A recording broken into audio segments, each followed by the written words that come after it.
What's up, family? It's Nathan Gorham, and I am going to talk a little bit about some of the impacts on the returns based off of, some changes in the market conditions or value fluctuations, interest rate fluctuations. So, right then, a little bit before, we talked a little bit about leverage and how much borrowed funds impacts your IRR. So again, we've got this internal rate of return, this IRR here, and we've got the NPV, which is the net present value, which is you determine at what discount rate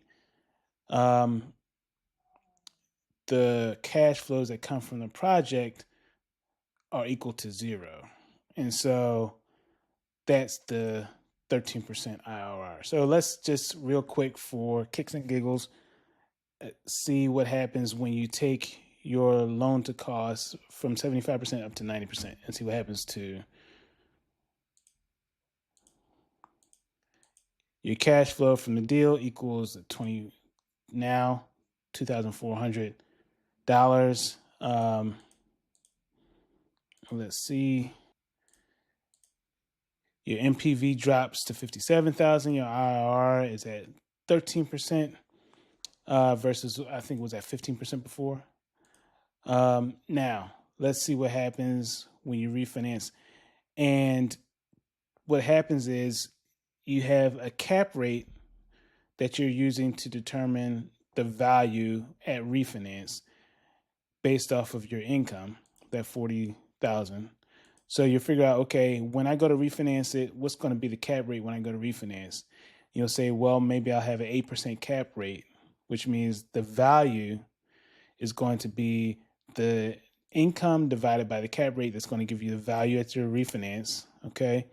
And then you're going to have to pay back that loan that you made in order to finance the property. That's that 90%. Okay.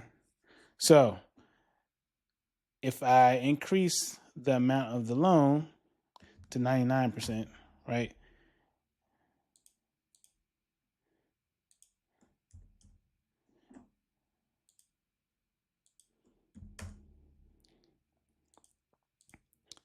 I have a negative cash flow, but my IRR has gone up because most of the value on this project is coming from the exit cap or the sale at the end of this property. So let's say I adjust the value at the sale. So right now, this exit cap is determined to be 7%, which means that the value at the sale of the project is going to be $652,000. And I have to pay back the loan that's still outstanding at the end of year 5. Okay. And so that means that this is the amount coming in. But let's say my cap rate goes from 7% to 8% when I go to sell it, and let's see what happens to the deal. Now, the IRR for that deal is 10% instead of 14% because the value that was being generated at the sale of the project is not as high. And so that affects the amount that's coming in at the end of year 5 or in year 6, which means now the deal is only generating 10%, and most of that is generated from the refinance here in year 2 and the sale in years 5 or 6. Okay, and so you can see how interest rates, financing, all impact the property. You can see what happens if you start adjusting or playing a little bit. Say I want to contribute a little bit more equity.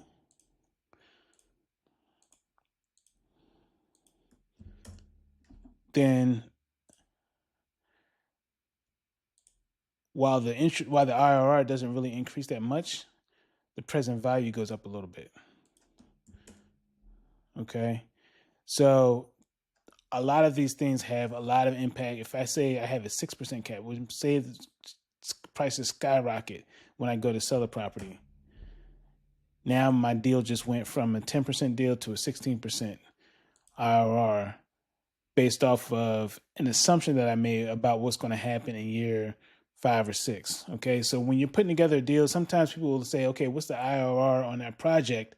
And they'll give you a number that says, well, I have an IRR of whatever, 20% or something like that. And you'll look at it and be like, man, that's phenomenal. But you'll never understand all the assumptions that went into how they've figured that that was going to be their IRR, the IRR for or the rate of return for that project. And so you can't just look at that one number and think that, oh, this is a great deal because there's a high IRR. Because you can see if I borrowed a ton of money, but I kept that IRR, that cap rate, really low at the time of the sale, then this deal will look like it's a really great deal. You know, it'll look like, man, this is generating 18%. But in the actuality, when you start to dig into the cash flows, that deal is really a negative. That's a really negative cash flowing deal. You're only making, a couple $100 a year for, all that work and equity and all that kind of stuff. So that's why it's really important to understand all the dynamics, all the things that are working into the pro forma of a project. Because if you just look at one metric by itself, it's not really giving you a clear picture of how the returns are being generated on the deal. Okay. So you need to look at all the different things, not just the internal rate of return, not just the net present value, not just the debt service coverage. All of those things are important, and all of those things, there's a purpose for them. And so those are the things you want to look at the deal in totality and determine, okay, is this a good deal? Primarily, is this deal going to get me where I want to go as far as my goals and investment objectives? Okay, so that's one thing. If you want a property, you're not really concerned too much about the cash flow, but at the end of the day, this property is going to shoot up in value, which means, say you project that the cap rate for that property is going to drop down to like 4%, right? You're not getting a bunch of cash flow from this deal. You're not going to make money, but you want to be around for the appreciation. So you say, okay, I know this property is going to blow up. There's something happening in the neighborhood, and in 5 years' time, this property is going to be worth double what it is now. So you'll put your cap rate at 4% and see what happens to your deal. Your deal percentage, your deal return jumps from 16 or 15% all the way up to 27, 30%, not because this is a good property from a cash flow standpoint, but because it's appreciated so much that when you go to sell the property, all that money that's collected in year 6 of the deal boost your returns. Okay.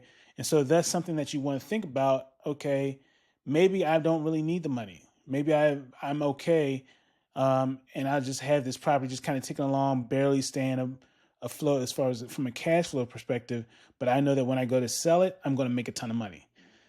Conversely, properties in the hood, and this is why I'm such a big proponent of like flipping, working in the hood or working with hood properties, because you don't have a huge appreciation, right? Say everything's kind of flat, but say you don't need that much.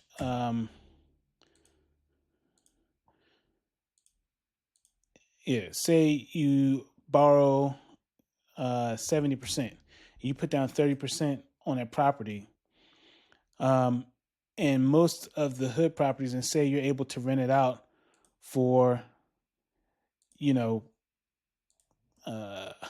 we'll keep the rent the same, keep the $1,200 rent, but you're able to rent it out. And for these 4 units, you're making 10, almost 11 grand a year, right?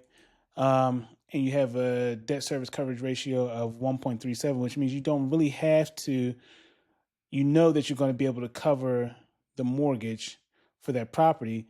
So you'll take that $10,000 to $12,000 every year, which is like $1,000 a month, which is pretty decent, right? You're making $1,000 a month every year in perpetuity, essentially, right?